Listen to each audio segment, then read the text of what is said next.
Welcome everybody to our brief cosmology segment. Sometimes they're integrated into our daily space weather videos and sometimes they're separate.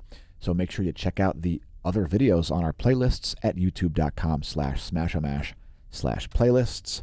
Let's blast off into our cosmology segment. First thing I want to talk about is our forum and our mission. So if you're not familiar with our mission, you can read all about it at smashomash.com/forum/mission. And the word cosmology is in there. Why? Because we're interested in publishing scientific papers in a multidisciplinary manner, including, but not limited to, sciences like spectroscopy and cosmology, and even things like wellness and longevity. You're from space. It's all related.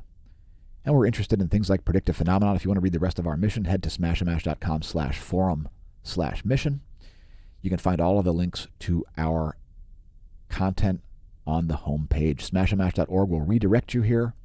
You can find our Discord channel, which requires an invite, and all the rest of our links there at smashomash.com. Our forum has a cosmology forum as well. So if you head to smashomash.com/forum and click Cosmology Forum, you will find a wealth of information in there, including the MOST and supernovae. Do they really destroy stars? And Cygnus X3, massive X-ray binary celestial pole star Deneb, and more. So go have a look. Today's random object is number 70 at the Neil Gehrels Swift-Bat X-ray Observatory. Go track your favorite objects in hard X-rays at the Neil Gehrels Swift-Bat X-ray Observatory. And this one is Seyfert 1 Galaxy QSO J0209 plus 5226. So here are the X-ray emissions from it. You can see it's a quite consistent and somewhat cyclic X-ray source. That's the past 16 years. And let's take a look at it on the CDS portal. There it is in visible light. And let's take a look at it from the Pan-STARRS, another visible survey. And Seyfert 1 galaxies are active galactic nuclei with a jet somewhat oriented but not directly oriented toward the observer. It makes it appear excessively bright and tends to hide features. So it could be a spiral galaxy, it could be an elliptical galaxy. We really don't know. Maybe we can get some insight by looking at it in infrared. There it is in heat. There's the heat signature, the thermal emissions from that active galactic nucleus. We'll also see if it shows up in UV, maybe giving us some insight into plasma structures. If I had to guess, I'd say it's an elliptical galaxy based on this. And elliptical galaxies are different than spiral galaxies in that they're just shaped like spheres in a lot of cases. Is it bright in gamma? Not particularly. Let's show it one more time here from the Pan-STARRS.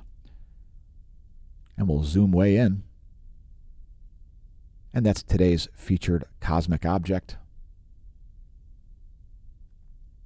Again, it's Galaxy QSO J0209 plus 5226, entry number 70 at the Neil Gehrels Swift-Bat X-ray Observatory. Next, the astronomy picture of the day. It's a massive galaxy cluster. And if you notice something weird going on in this imagery, well, it certainly is something weird going on because there is some lensing happening. So you see this and how similar it is to this and to this and to this. It's because that's background imagery that's been distorted by this cluster. It's a cluster of several galaxies. It's actually, I believe it's the most massive gravitationally bound series of objects in the universe, at least that we know of. Able 3827, the Cannibal Cluster Gravitational Lens. Is gravity actually causing the lensing? Oh, well, I'm not exactly sure. And I don't want to really conjecture on that on this video. This is just a brief cosmology segment. And if you want to pause the video on that caption, feel free. It's Galaxy Cluster Able 3827.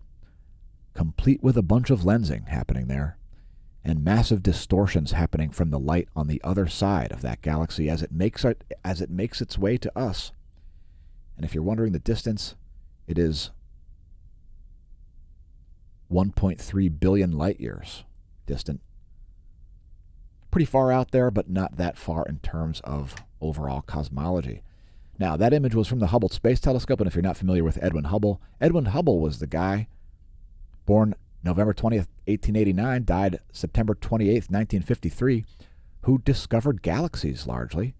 He was the guy who said, hey, all of those nebular-looking things, a lot of those are not nebulae.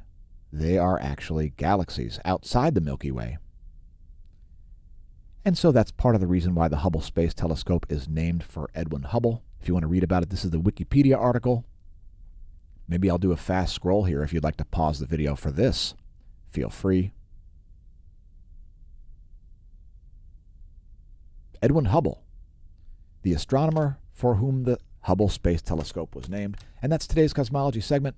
Thanks for tuning in, everybody. I've been your host, Dan, a.k.a. smAsho, signing off from the Smash News Network, least busted, naming news in cosmology.